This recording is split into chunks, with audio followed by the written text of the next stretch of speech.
What's up, all you R2 students out there? I'm going to do a brief introduction and overview of our next assignment, which is kind of like micrography self-portraits, but we're going to use the principle of art emphasis, and we're going to put it inside the micrography self-portrait, and that's what we're going to do. So if you had me last year, if you had Miss Villa Corsa, you remember doing the micrography self-portrait. It's essentially just a gridded self-portrait, and we use micrography to render values across your face to make it look three-dimensional.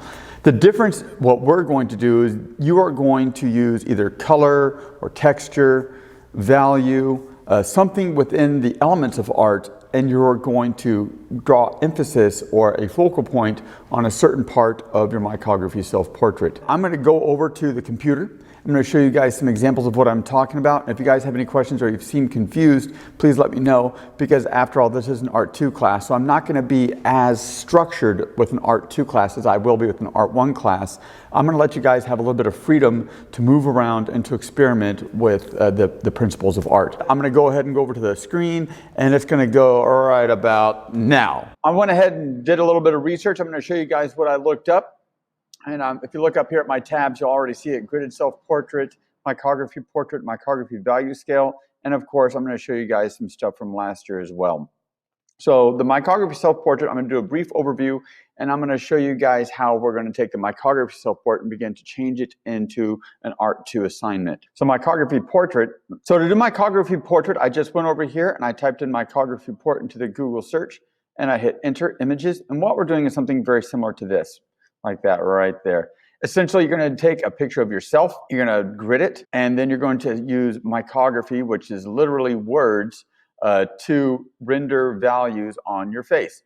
The difference between this Art 1 assignment versus the Art 2 assignment is we are going to pick out an area of this and begin to change it up a little to draw emphasis to that area. You can use color, texture, you can change something up completely. Really let your imagination go. So this should be a small area, while the rest of it should be still black and white micrography. And the small area that is different from the rest will stand out. This is why I had you guys on the forms with values make your forms with color and texture and make the background black and white to make it really stand out.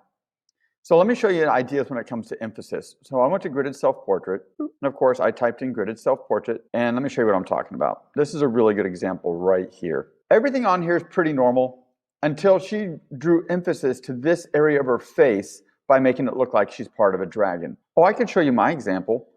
So let me go ahead and go to mine. So this is something I made about 10-15 years ago, and I was trying to do this with some Art 1 students, but they only knew the black and white value scale as opposed to the emphasis that popped out. I decided to use color. I did orange and blue because I like orange and blue. I like that. I decided to draw emphasis to this part of my face, to the left part of my face, because it was more in shadow.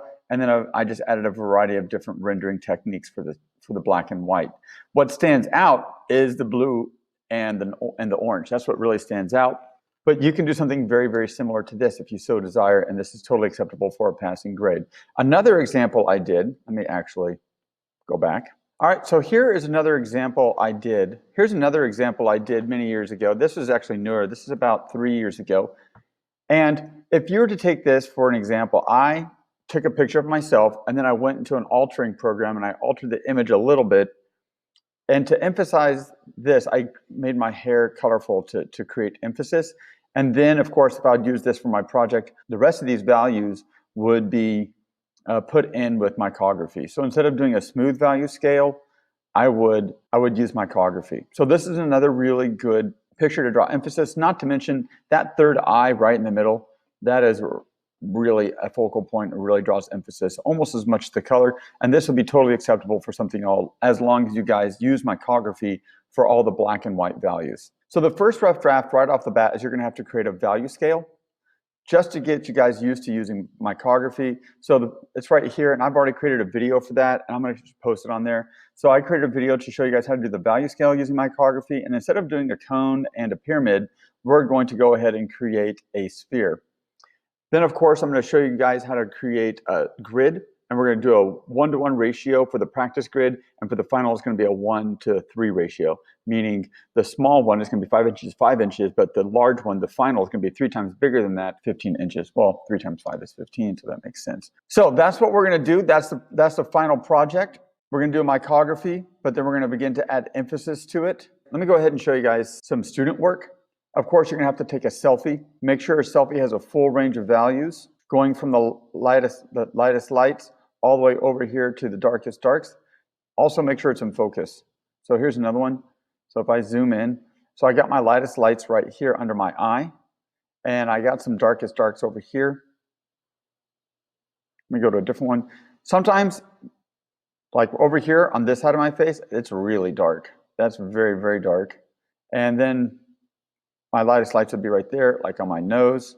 A good selfie is very important in order to create this project. Good selfie is very, very important.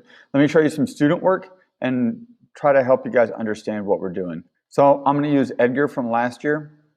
So this is a classic example of a gridded self-portrait. He took a selfie, he put a 5-inch by 5-inch grid on it, he split it up into half inches, half, half, half, half, half, half. And then of course he began to delineate the values, meaning he began to draw a line around the lights, the mediums, the darks. Here's the dark grays right here. There's the dark grays. Here's the lights. Here's the mediums. And of course, he drew a line around the values, separating them out. Then he went ahead and did a grid. Then he began to take this image and translate it over to the big sheet of paper. And then of course, he looked at his photograph and began to put the values he saw in his photograph onto his big sheet, and he used a word.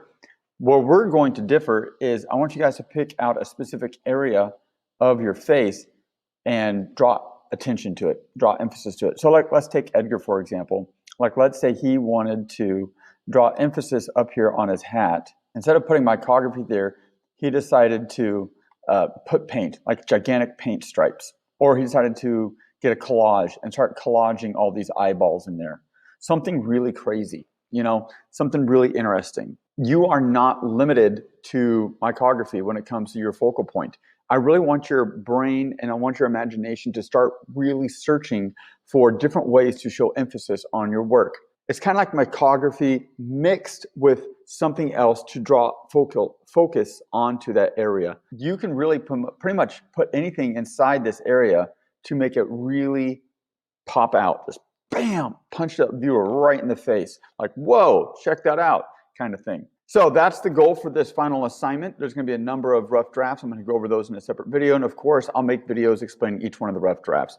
I've already made a rough draft going over the value scale and going over the sphere.